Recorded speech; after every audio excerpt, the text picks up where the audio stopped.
Muito bem, olá para você que acompanha as redes sociais do Diário do Iguaçu. Nós estamos iniciando mais um Talking DI e hoje eu recebo aqui nos estúdios o presidente em exercício do PT aqui de Chapecó, o Jaques de Toledo, e também a vereadora do PT aqui de Chapecó, a Deise Schilke. Sejam muito bem-vindos aí, pessoal.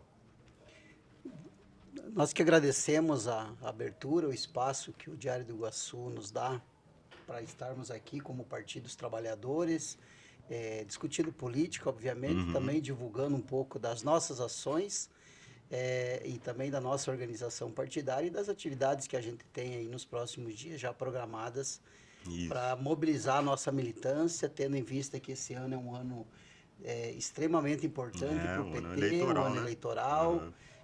Nós temos como tarefa central reeleger o presidente Lula, reeleger o projeto que está sendo consolidado no país com apoio da população, de retomada das políticas públicas, da democracia e da defesa da soberania do nosso país. A vereadora também está acompanhando esse bate-papo. Muito bem, eu quero agradecer imensamente aqui a toda a equipe do DI por essa oportunidade em estarmos aqui dialogando com toda a população que nos acompanha e poder divulgar, além, é claro, das questões internas partidárias, também a nossa atuação que está vinculada com a atuação do partido, a nossa atuação na Câmara de Vereadores. Tá certo, a gente vai falar então aí sobre a atuação do partido no município, como o Jaques falou anteriormente. Vamos falar também da atuação na Câmara de Vereadores. E tem aniversário, né, Jaques? Vai ter comemoração. O Partido dos Trabalhadores vai comemorar quantos anos agora em Chapecó? Esse ano o PT comemorou já em dia 10 de fevereiro o aniversário de 46 anos de fundação, né? Lá em 1980, que foi a fundação partidária. Fundação do PT. Em Chapecó, o PT foi fundado um pouco mais tarde, foi ali por 84, 83, 84. Mas nós também queremos, nessa comemoração de domingo, que a gente quer, né, atrasou um pouco a nossa comemoração em função de todas as atividades estaduais, as atividades nacionais que teve de comemoração do aniversário do PT. Nós queremos comemorar e trazer para a memória os 30 anos da vitória do PT em Chapecó. Né? Inclusive, vamos homenagear... Foi em 1996. Inclusive, prefeito José Fritti, depois a reeleição com Fritti e o deputado, hoje deputado Pedro Kizai, era o vice na eleição de 2000. E é importante trazer para a memória de Chapecó, porque quem não conheceu a nossa atuação no governo popular... a gente escuta muita crítica, muita fala de que porque o PT quer voltar, e nunca devia ter voltado, mas só quem critica, além dos nossos opositores da época, é quem não conhece a trajetória do governo popular em Chapecó, que fez uma mudança extraordinária na questão da política pública, da inclusão das pessoas, da educação, da saúde, da assistência, e de obras importantes para a cidade, naquele período, com a estrutura que a prefeitura tinha, mas que foi muito importante para o andamento da cidade de Chapecó, sem dúvida nenhuma.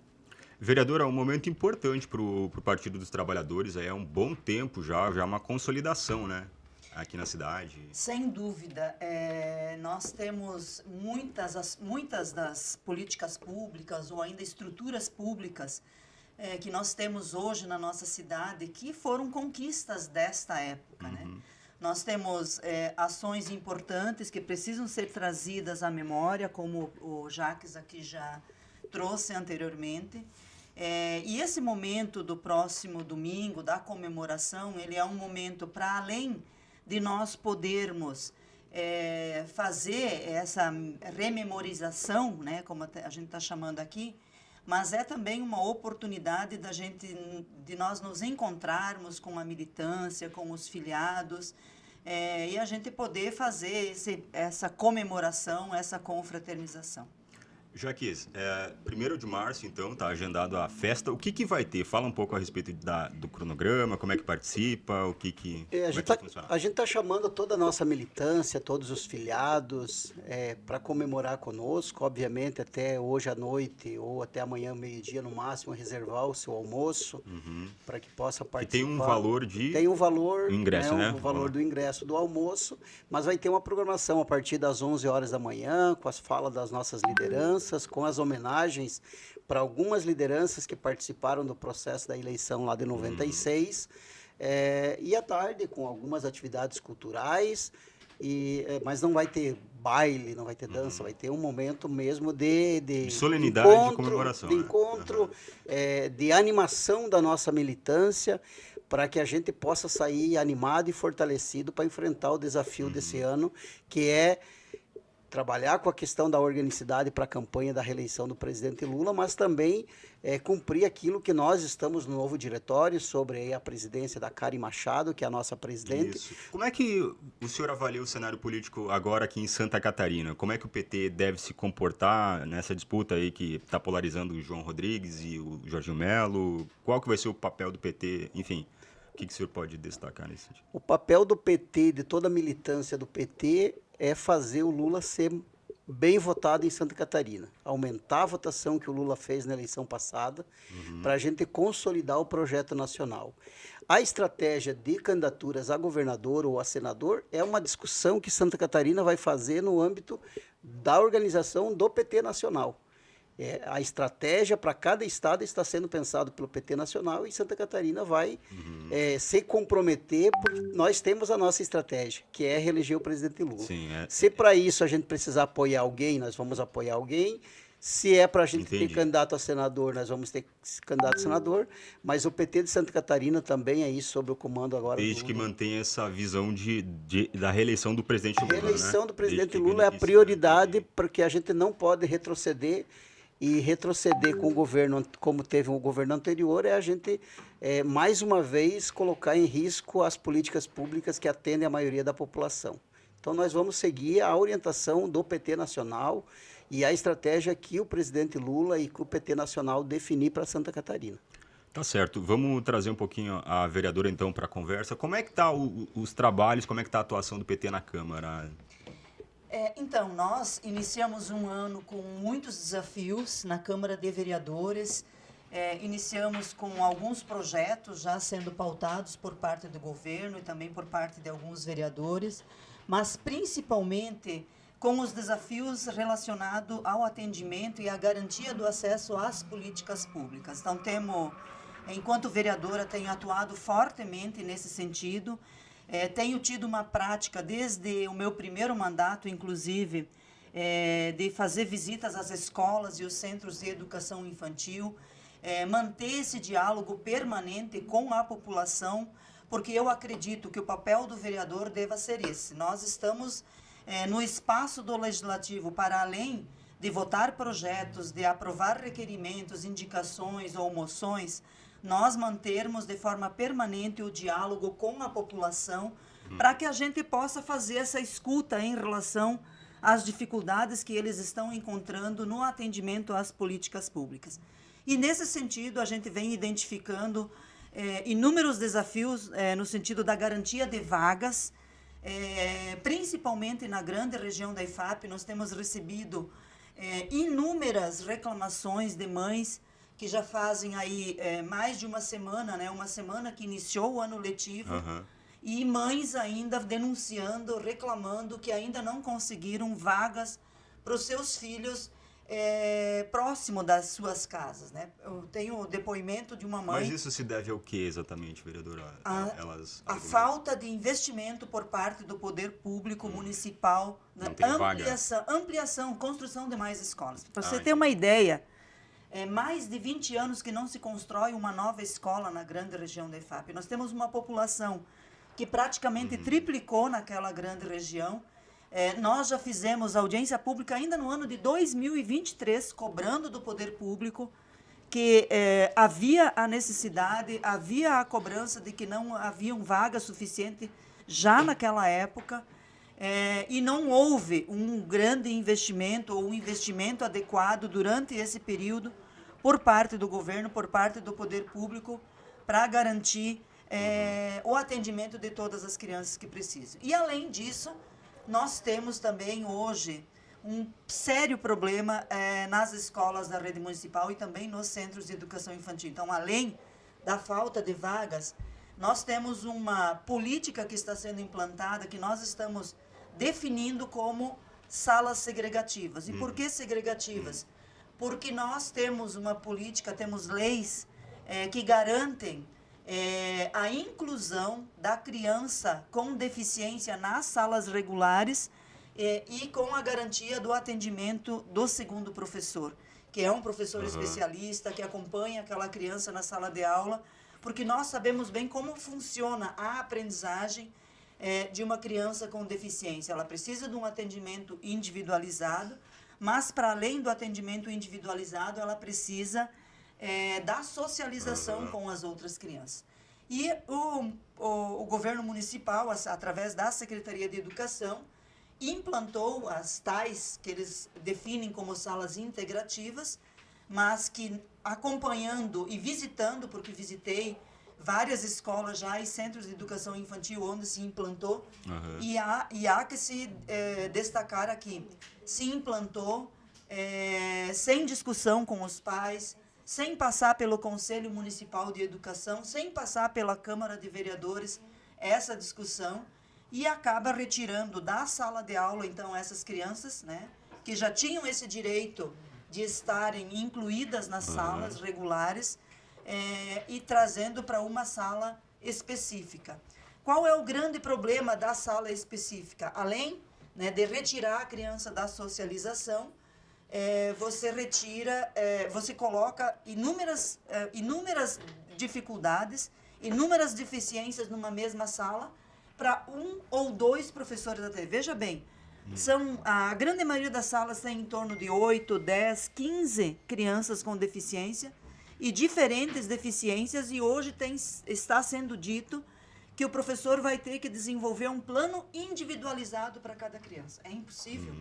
É impossível. Sobrecarrega, né, o profissional. Não, o professor não consegue, E quem conhece o que é uma criança com deficiência, com autismo, qualquer outro tipo de TDAH... Cuidados especiais, né? Ela é uma criança muito agitada. Ela não para no lugar como normalmente, como são as demais crianças das salas regulares. Então, ela precisa de um atendimento individualizado, sim. Mas um professor, numa sala de aula, com 8, com 10, com 15 crianças, ou dois, que sejam 2 professores, e mais 2 estagiários, a gente precisa destacar que o estagiário, ele não tem a formação especializada para atender essa criança. Muitas vezes é um adolescente de 15, 16 anos, ainda não tem a maturidade de lidar com aquela dificuldade. Então, que seja mais 2 professores, mais 2 estagiários, é impossível você dar conta desse trabalho. Então, nós temos tido um grande movimento por parte dos pais dessas crianças, inclusive após agora que nós temos uma audiência no Ministério Público, onde nós vamos discutir esse problema, junto com os pais e com o Ministério Público, relacionados a essa política que foi implementada de cima para baixo, sem debate com a sociedade, sem debate com os pais e sem debate com os órgãos deliberativos, né, que regram a questão da educação no nosso município. Então, esse início de ano está sendo bastante agitado em função dessas questões, mais especificamente relacionadas à educação. Para você ter uma ideia, passou um projeto de lei na Câmara de Vereadores, tramitou um projeto de lei onde retira da Secretaria de Educação 15 milhões que estavam destinados de recurso próprio,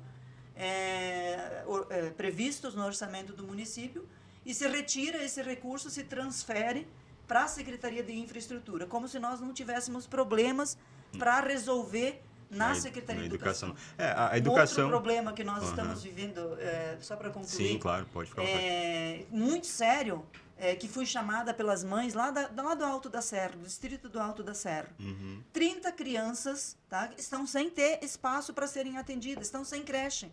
Porque desde o ano passado, novembro do ano passado, a Secretaria de Educação foi comunicada que o espaço estava comprometido no sentido da infiltração, o telhado cedeu, então foi interditado, mas não tomou a providência no tempo adequado para garantir que as crianças pudessem ser atendidas. Então, por que a gente questiona essa realocação desse recurso para outra secretaria? Porque são recursos que podem ser utilizados para resolver os problemas de atendimento que nós temos hoje, né? A falta de vaga, a falta de estrutura física. Então, basicamente, nós estamos dedicando um bom tempo da nossa atuação legislativa para acompanhar esses problemas e a garantia do atendimento dessas políticas públicas à população na área da educação. Enfim, a pauta da educação sempre foi muito forte, né, no PT, e são aí, então, 46 anos de história. Inclusive, a última pauta da educação, que recentemente foi divulgada, inclusive pela imprensa, foi a nossa, o acordo de cooperação técnica estabelecido entre a IBSER e a Universidade Federal para a gente construir o hospital universitário em Chapecó. Eu tenho acompanhado também, pelo movimento pró-hospital universitário, o desenrolar disso, né, das reuniões que a gente tem feito para tentar acelerar o processo para sair a licitação já para a contratação de quem vai fazer o projeto do hospital universitário. Então, assim, Chapecó vai ter um hospital universitário. Palavra do ministro Camilo Santana. Né? Bacana, né? Grande luta aí da nossa né? deputada Luciane Carminati, junto com o nosso Pedro Kizai, o deputado federal, que coordenou todo esse processo de mobilização aí pelo HU. E a gente vai ter grandes vitórias e grandes conquistas para a população que realmente está precisando de mais acesso à saúde em Chapecó e região. Então, essa é mais uma, né? A gente poderia aqui listar diversas. A própria construção da Universidade Federal foi uma luta do PT. A vinda da UDESC para Chapecó é uma luta do PT. O IFSC em Chapecó é uma luta do PT. São conquistas importantes. São conquistas que a gente precisa valorizar, porque são as bandeiras que nós defendemos historicamente nesses 46 anos, que acabam se tornando em grandes obras, mas grandes projetos que vão beneficiar a nossa população. Todo mundo, né? Em ações concretas no dia a dia. Perfeito. Vamos voltar a falar um pouquinho de história, Jaques. 30 anos da vitória do PT aqui em Chapecó. Esse momento foi muito importante para o partido. Pode falar um pouquinho a respeito disso, dessa época? Se você viveu isso, não sei exatamente. Eu tinha 16 anos, 16 para 17 anos, iniciando na militância. Lembro muito bem que teve um período da campanha que eu fui um boneco chamado Zé Mudança, que era o símbolo da mudança política local. Mudança, de governo e de que era o lema nosso, mudança de verdade, né? E que conseguimos mobilizar a sociedade, mobilizar a comunidade chapecoense naquele momento da história. E foi naquele período que o Lula ascendeu, né? Praticamente foi, acho, o primeiro mandato em 90. O primeiro mandato do Lula foi em 2002. 2002, a verdade. vitória em 2002. Foi antes ainda, foi o PT antes, já começava, mas né? foi um momento de muita ascensão do PT a nível nacional, aqui no próprio estado de Santa Catarina, né? Que hoje a gente coloca em dúvida essa coisa de dizer que Santa Catarina é o maior estado bolsonarista do Brasil, né? Em função de todas as lutas e as histórias que nós construímos de organização no estado para nos consolidar em diversos municípios catarinenses. A mudança de governo, a opção das pessoas de votar num ano em um partido, em outro ano, isso faz parte da política. Agora, as coisas que são pelo bem da população, a gente tem que referendar, exaltar sempre, independente do partido que está construindo. Felizmente, as maiores conquistas, pensando na política pública, são nossas, porque nós temos um projeto de esquerda que é voltado para a maioria da população, que é aqueles que não têm, a gente não entra nessa lógica da meritocracia, da conquista da pessoa só porque ela pode. Tem outro viés, né? Tem o viés da equidade. A gente precisa dar condições de saída, de busca de uma política pública para todas as pessoas. A própria conquista do acesso à universidade, a gente participou do movimento pela Universidade Federal aqui e a gente imaginava que ia demorar 20, 30 anos. E em 10 anos nós trouxemos a universidade, que hoje coloca 90% Sim. dos alunos de escola pública dentro da universidade. Então, faltava, né? E Faltava faltava, aqui porque pra aqui nossa a pública em região, Santa Catarina foram mais de 50 anos para ter a segunda universidade pública no estado de verdade, Santa verdade. Catarina. Então, esse é o nosso jeito de fazer política. Olhando para grandes pautas, olhando para a maioria das pessoas que realmente precisam. E o jogo da política, de ganhar e perder, faz parte. Isso é Enfim, isso é a saber política. lidar com isso, né? Exatamente. Fernando, Oi. eu quero aqui trazer um pouquinho da história, né? Você perguntou Claro. aqui dos 30 anos, né, de que nós conquistamos o governo popular em Chapecó. Eu, à época, já atuava como professora da rede municipal. Tá.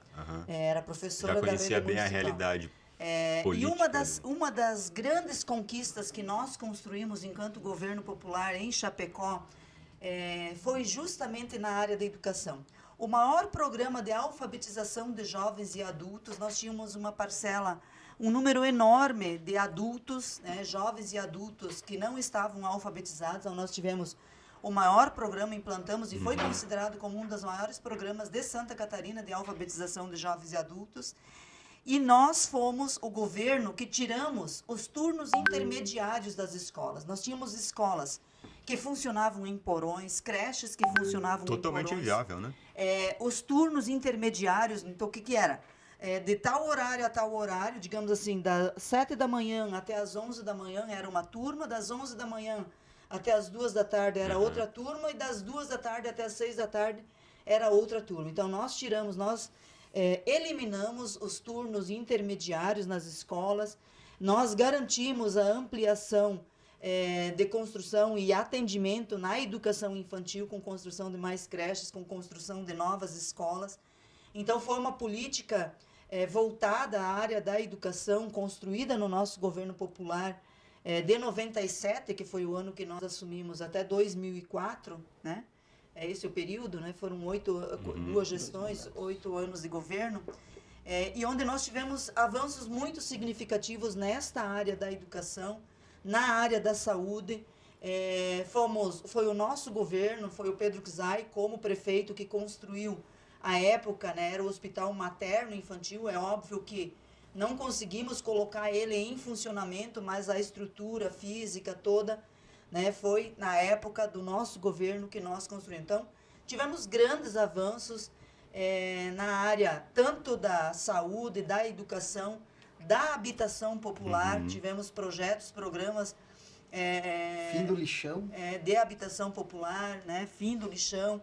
Então, se nós rememoriarmos aí várias obras que marcaram muitas mudanças significativas no município de Chapecó, elas tiveram início. É óbvio que nós tínhamos, à época, um governo que não tinha a arrecadação que nós temos hoje no município de Chapecó. Era outra realidade, né? Outra realidade. Mas tem que se deixar claro também que o sistema de melhorar a questão da arrecadação e da tributação iniciou-se com o nosso governo popular. Então, se implantou toda uma política de garantia da fiscalização dos tributos, de recolher os tributos, de que todos deveriam, da mesma forma, pagar impostos. Inclusive, alguns dias eu conversava com um funcionário da prefeitura, que é do setor de tributos, que visitou o meu gabinete, e ele dizia: se Chapecó hoje se Chapecó hoje é exemplo na questão da arrecadação, porque essa política se iniciou na época quando o Fritz foi prefeito, que se implantou esse sistema de fiscalização da tributação. Então, é óbvio que nós não temos como enumerar todas as ações aqui, né? Mas o que vem na mente, né? O que vem na mente no primeiro momento. Exatamente, né? É muita coisa, né? Bom, já que é o momento de recordar, então trouxe várias recordações aí do partido. Jaques, então faz o convite para o pessoal aí que quiser participar, dia 1º de março, no bairro Maria Goretti. Queremos reafirmar o convite aí, reforçar para toda a nossa militância, filiados, simpatizantes, quem vai votar no Lula. Olha um detalhe interessante, a nossa estratégia em Chapecó é fazer a maioria dos votos para o Lula. Por quê? Porque nós temos no resultado eleitoral de 2022, o Lula fez 48 mil votos no segundo turno. Fez quase metade, 38%, acho que foi. Então nós temos potencial, porque o governo do Lula está bem, retomou-se algumas políticas públicas que tinham sido abandonadas pelo governo anterior, ampliou outras e a economia está estável. O governo vai bem quando a economia está estável, ou avançando, né? Diminuindo enfim. Então, nós temos elementos para continuar. Nós temos elementos para motivar a nossa militância e é isso que a gente quer fazer no domingo. Reforçar para que todo mundo possa estar lá no Maria Goretti, a partir das 11 horas da manhã, a gente fazer uma bonita festa. E também de olho festa. nas eleições municipais. É claro que o Jacques está como presidente interino, daqui a pouco não mas pode soltar vice, muita coisa. A gente tem discutido muito. Nós vamos ter candidatos do campo progressista em 2028, vamos ter chapa de vereadores completa do nosso partido, da nossa federação, para a gente levar o debate para a sociedade e a gente construir uma alternativa aqui para Chapecó. De confiança para a população. Enfim, é bastante trabalho pela frente aí, né? Vocês vão ter. Para a gente encerrar, então, fica aberto aí para as considerações finais de vocês dois aí, então. Eu quero agradecer o DI, toda a direção, todos os colaboradores pelo espaço que estão nos dando.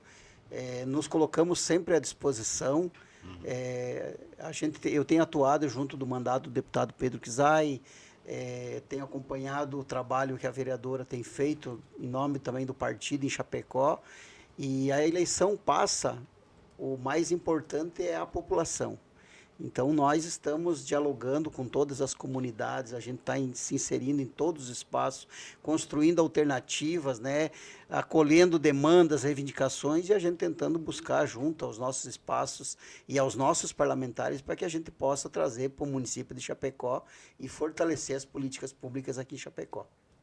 Agradecer, Fernando, você, né, por intermediar esse diálogo conosco, a toda a equipe aqui do DI, a direção do DI, por sempre oportunizar essa abertura do espaço para que a gente possa também falar sobre a atuação, mas nesse momento falar sobre a comemoração de 40, é um momento específico, né? Exatamente. 46 anos do PT, mas não dá para a gente também deixar de falar da atuação, né, das lideranças políticas do PT, que são frutos, né, desta história, dessa trajetória, né, dessa caminhada. E reforçando aí que a gente também, o nosso mandato está sempre à disposição para toda a população, também para os canais de comunicação, para que a gente possa fazer os diálogos e reforçando o convite, então, para que toda a militância, todos os simpatizantes participem conosco lá no domingo, nesta grande festa, que com certeza será uma grande festa.